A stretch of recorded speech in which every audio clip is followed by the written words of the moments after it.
How do you find a mimic? I don't know. They look like things that are normal. Sorry, buddy.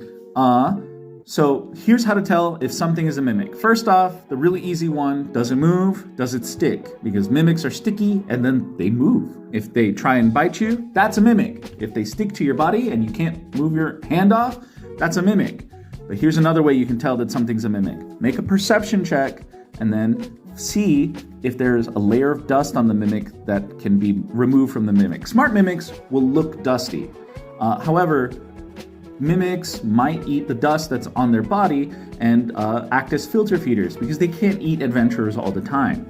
And so they'll suck in that dust that accumulates on their body and then digest some of it so that they can keep up their metabolism. But some of that dust is irritable and it's also indigestible.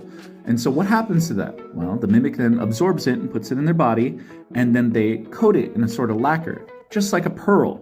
Mimic pearls are worth quite a bit of money because they retain some of the properties of a mimic.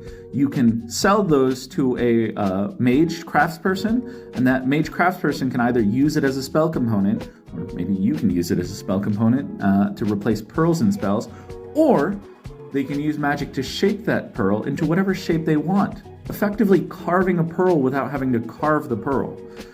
This can make beautiful brooches, intricate pieces of earrings, but either way, it's a really beautiful piece of jewelry. Some mimics have lived long enough that they can take that pearl and utilize it as a weapon. Some teeth that belong to mimics might become pearlescent. Those are called the pearl tooth of a mimic.